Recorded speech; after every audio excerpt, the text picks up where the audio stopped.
Breonna Taylor would have turned 27 today. She's one of the many taken away far too soon, but soon they'll pay. Because Black Lives Matter, and that's not just today. We can't just sit and wait. There's too many lives at stake.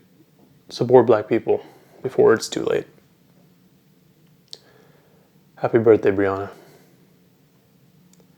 It's the Bar for Bar Weekly for the week of June 5th, 2020. There's a lot of shit happening. I've been saying this for the last couple of videos. Before I get into it, there's still links in the description with all the petitions and stuff to sign and donate to. One that I'm adding to it this week is Hip Hop for Change.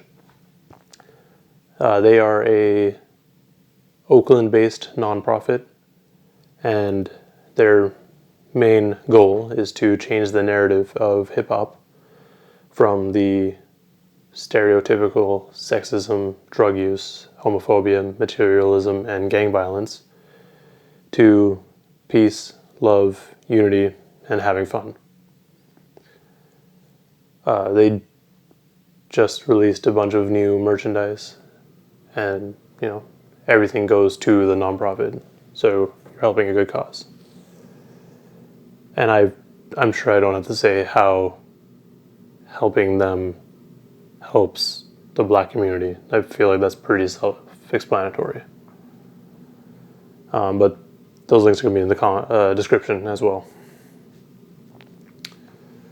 As far as news goes this week, though, let's start off with Blackout Tuesday. So Tuesday the 2nd, the music industry blacked out and didn't post anything. This is an initiative started by Jamila Thomas and Brianna Agyemang. I probably ruined that name, I'm sorry. And it was started because the music industry has been taking advantage of and making money off of black artists for forever now. And this is kind of a way to disrupt the market. That started out as a good idea to me. The biggest issue that I saw with it is that every major company, every major player in the music industry was like, let's get behind this. And it ended up feeling more of like a marketing thing. I understand the purpose and I understand the intent. But when you have all these major entities in the music industry saying these things and talking about Black Lives Matter, but as of earlier this week, no one really donating or supporting them in any way, something feels a little bit off. I think as of now,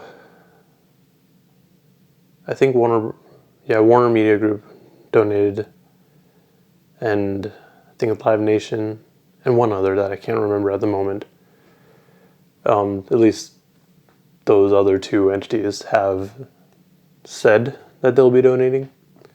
Warner Media, is the only one that actually has so far. And I appreciate that they have, but again, it just really felt like, I don't know, it really became commercialized.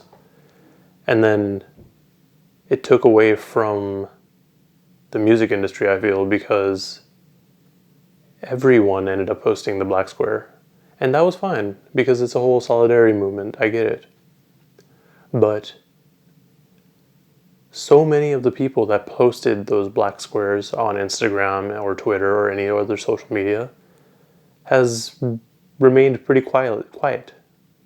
They haven't really said anything else. They just made that post and they're like, cool, I'm done. And that's fine. I mean, the purpose of the square is for solidarity.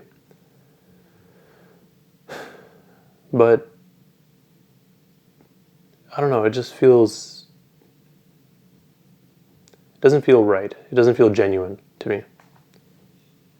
I don't know, that's just my thoughts at least.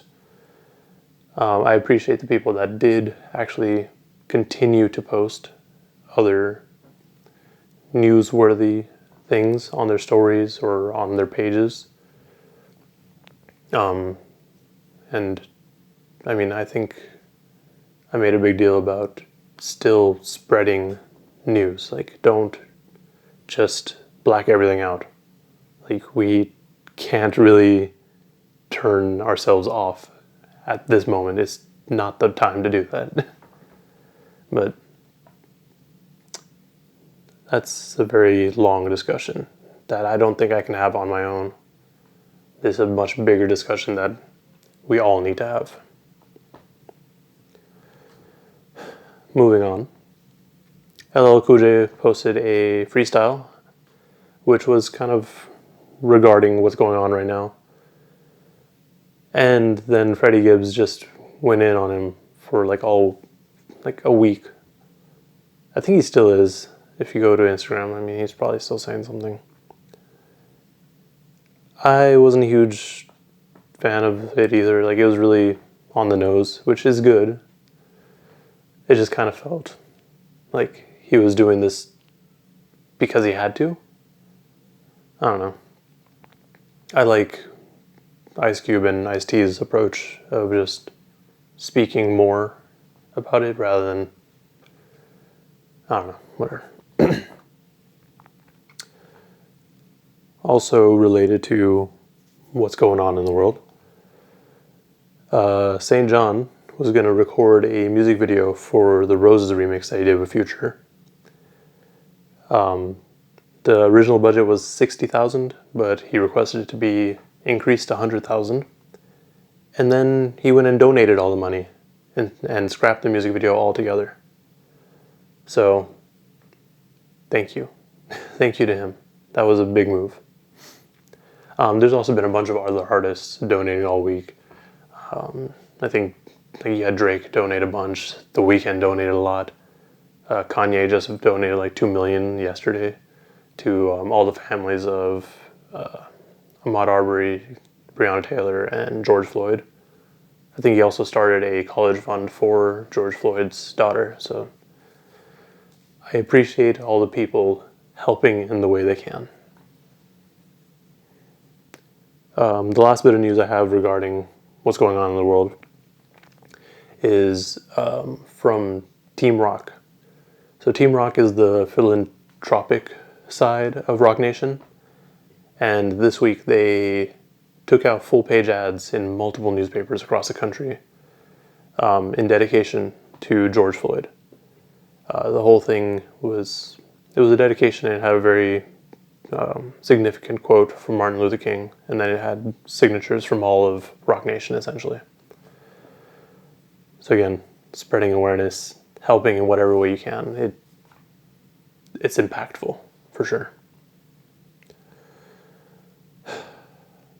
Now on to more specific hip-hop news, because that's what this was originally about.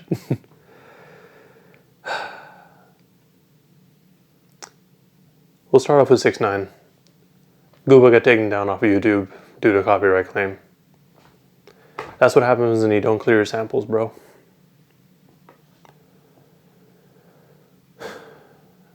And then Blackstar 2. So Talib Kweli went on, I think it was on Fallon, and basically confirmed that Blackstar 2 is pretty much wrapped up. And the whole thing is produced by Madlib, which we already knew. But, like, we already knew this was already wrapped up months ago. So we'll see if this actually ever drops, or if it'll end up like Detox. I really hope it actually drops. We need Blackstar 2, like, now. Like, now is the perfect time. And then other than that, Conway. There's a lot of news about Conway the Machine right now. So, as many of y'all know, he's already dropped 2 projects this year, and it looks like he might be gearing up for 2 more. So the biggest one that everyone should be aware of by now is From a King to a God. And I actually thought this was going to be his Shady debut, but I guess it's not. But he revealed the track list for this on IG Live.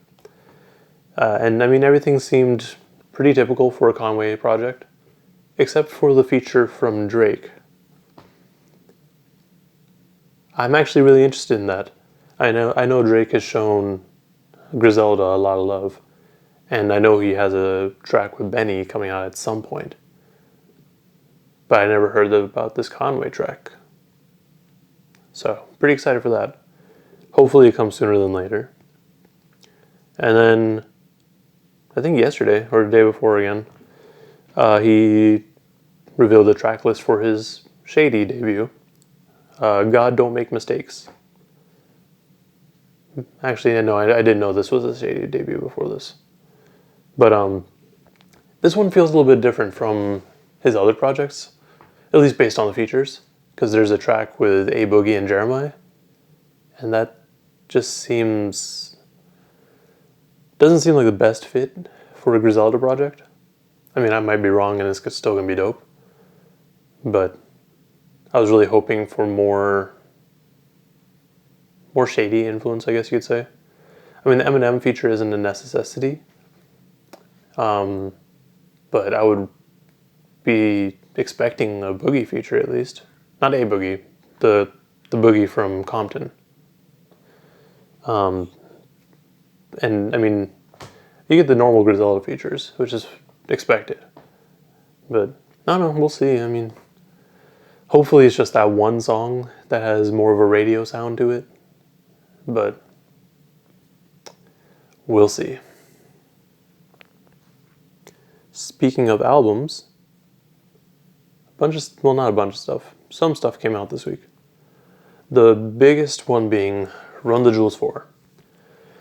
So this was supposed to drop today on Friday, but they said, fuck it, we're dropping on Wednesday.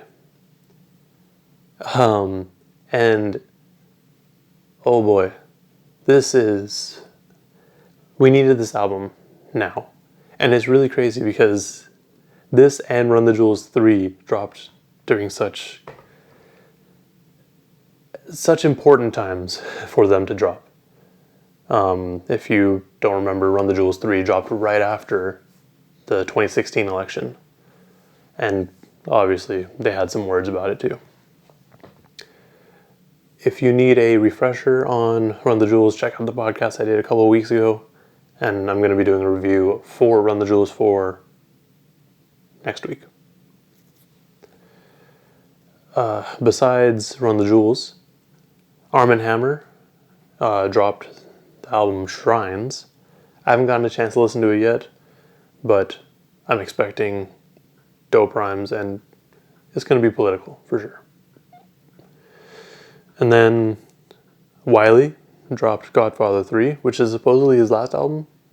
I mean, we'll see. I mean, no one ever retires from rap. You know that. And the last project that I want to at least acknowledge this week is from Flatbush Zombies. It's an EP titled Now More Than Ever. I haven't gotten a chance to listen to anything yet other than Run the Jewels 4. But I'm excited for everything that I just mentioned. Alright, well, that about wraps it up. Please let me know in the comments below what you thought about what happened this week. And also in the description, like I mentioned at the top of this, there's going to be links to a bunch of petitions and places you can donate. Please do what you can. I know not everyone can donate money, but help however you can.